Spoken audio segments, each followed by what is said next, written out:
www.sugarboxing.com presents the Peekaboo Principles and Practices course. Module 2, Slipping. Part 2 out of 2.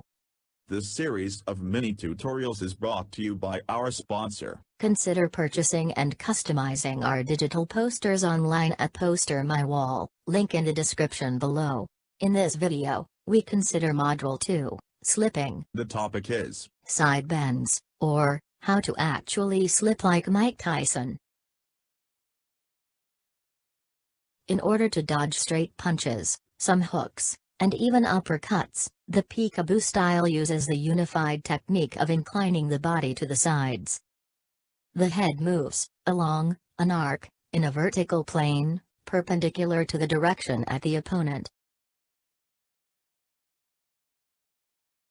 The technique of side bends can be divided in 3 steps. Step 1. If you want to slip, say, left, then shift or fade aside hips in the opposite direction first. Step 2. Twist hips anti-clockwise, so that the left hip is pulled backwards, and the right hip is pushed forward. We assume that your knees are bent, otherwise, you may additionally bend knees to give room for hips to move. Step 3. These 2 steps essentially allow you to crouch, not forward, as we introduced in Part 1, but to the left side, which is the final step to execute the left side bend. This was the left side bend. Same holds for the right side bend, just alternate between left and right. Step 1, shift aside hips to the left. Step 2, twist hips clockwise.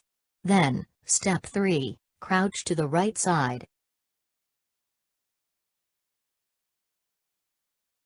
The longer are the amplitudes of steps 1 and 2, the lower you can crouch in step 3. In other words, the further you shift your weight on the opposite leg, and twist hips in the direction of the desired bend, the lower you will be able to bend your body to the side. Let's recap. The shifting or fading aside of hips is a part of the weight shift principle. We borrow it from Module 4, Moving. Without an in-depth introduction, the twisting of hips has a lot in common with the quick waist turn principle from Module 5, Punching 101. Finally, bending the body sideways in waist is like crouching, but sideways, not forward. We get weight shift plus waist turn plus crouch sideways results in side bends.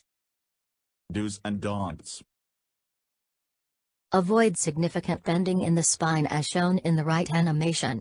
Shift hips to the opposite side, and bend with the waist instead, as shown in left animation. It is important to stress out that you do not really bend at the back when doing side bends, as shown in the right animation. This means, in the heat of the fight or sparring, you may slip a punch like that once, but you do not drill the technique like that, because bending at the back may result in slip discs by age 40. Thank you for watching Module 2, Slipping. The next mini tutorial is Module 3, Head Movements.